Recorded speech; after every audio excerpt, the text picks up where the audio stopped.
The mining bill, which is set to change the regulations that govern the local mining industry, will be key to the country's economy, with the government trying to balance between the expectations of its citizens while at the same time attracting investment.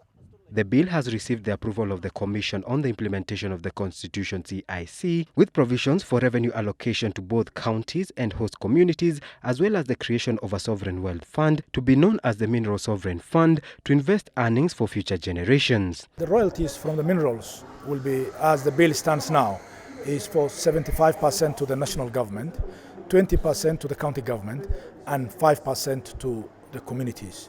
Of course, this Parliament can change these figures. Private sector should make profits, government should collect its taxes, and the people of Kenya should see a difference in their lives on the ground.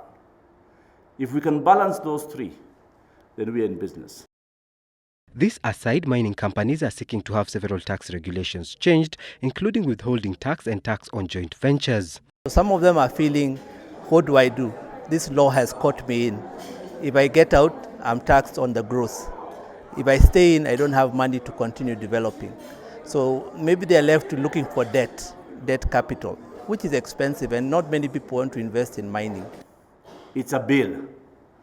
It is not a private sector document. It's a government document. It's supposed to regulate the private sector.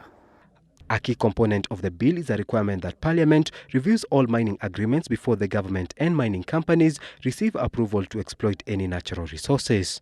The first act is to have the 1940 Mining Act reviewed, which is what is pending before us. According to the Ministry of Mining, previous governments have issued 500 mining licenses, with only 20 licensed investors utilizing their license. To remedy this situation, the ministry says it will introduce a minimum capital investment requirement for investors to avoid the use of mining licenses for speculation and capital generation by companies that remain dormant despite holding mining licenses. Henry Gathaiga, Citizen Business.